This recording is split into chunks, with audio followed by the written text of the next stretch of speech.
Let's have a look at the French papers now. They're reacting to that news we brought you almost 24 hours ago, in fact. The former Prime Minister Manuel Valls' announcement yesterday that he's going to vote for Emmanuel Macron in the first round of the election. Highly controversial, this, wasn't it, Alison? It is, because that goes against a pledge that he had signed after the Socialist primary that said that he would support the winner, which was Benoît Hamon.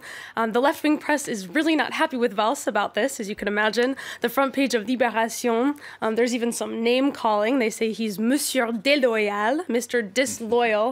That's also a play on words. Monsieur Loyal is what French people call the ringmaster at a circus.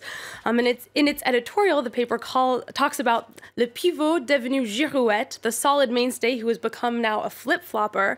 And Libération actually compares him to François Fillon, who also broke a promise. He said he'd pull out of the race if he were ever placed under a formal investigation, which of course he has been. And according to Libération, this campaign so far is really showing how meaningless the promises made by all these politicians really are. Libération says there had been hope in this campaign that it would be different, but instead the paper warns that after post-truth and now post-loyalty, we are heading towards a post-democracy. Now, you've been digging through the right-wing papers for us as well. No doubt thrilled here about Valls' change of face. They are. Valls has rallied behind Macron and plunged the Socialist Party into chaos. That's the headline on the front page of the Figaro today. The paper says that Valls' choice has provoked outrage in the socialist camp, which is now calling for Mélenchon to rally behind Benoît Hamon. And now Catholic paper La Croix is even wondering if this is the end of the Socialist Party. In an editorial on its front page, the paper wonders if this is the moment we will finally see that party split between the two camps, the social liberalism camp embodied by Valls, and then the more left-wing camp, which is embodied by Benoît Hamon. The more left-wing side of the party responding quite violently, actually, to Valls' decision to support Macron. They are one of those left figures in particular.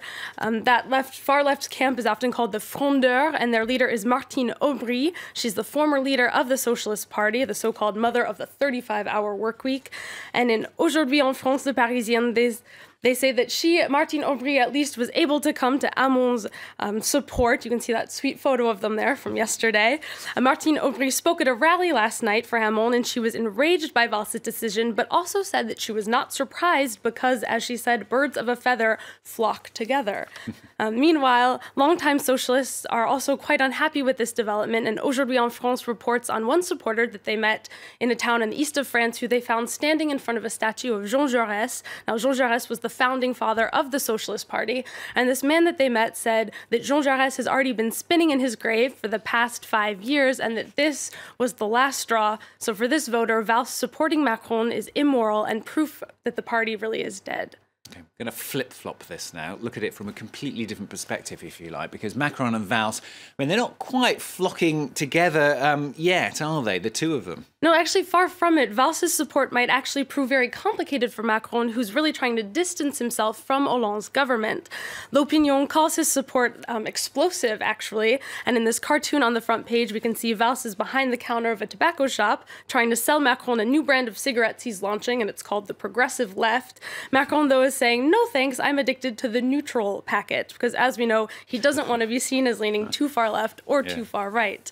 Meanwhile, in an interview with L'Opinion, the Secretary General of Macron's party, Richard Ferrand, said he's not worried about Valls' support having a negative impact on Macron. He said Valls is just one more voice, and it's better to be tallying voices on the left and the right and trying to stay in the middle, rather than counting the ones that you're losing, as many of the other candidates are doing right now. And meanwhile, Benoît Hamon, he's trying to reach out once again to the far-left candidate, Jean-Luc Mélenchon. It didn't actually go so well, though, did it, Alice? No, it didn't. Benoît Hamon called on Mélenchon to rally behind him, but Mélenchon has swept aside his offer once again. And according to L'Obs, Mélenchon found kind of a malicious pleasure in rejecting Hamon for another time. He congratulated himself for not taking part in the socialist primary and wondered what the socialists are going to do now that they have, quote, been reduced to nothing more than a container carrying well-known material that can also be quite explosive. So Mélenchon said that his goal now is really just to catch up with François Fillon. Okay, we shall see what happens, of course, that election in 3 and a bit weeks now on France 24, because we're going to be covering it right up to the election itself. Thank you very much, Alison. Alison with the papers on France 24, international ones a little bit later on in the programme. Next half hour, though, a little bit sooner, we're going to be with some of the 22,000 asylum seekers here in France waiting to be transferred back to the country in which they were first registered in Europe. Under European rules, that they were only that country where they can legally claim asylum. We'll have the latest on that in our special focus report in the next half an hour.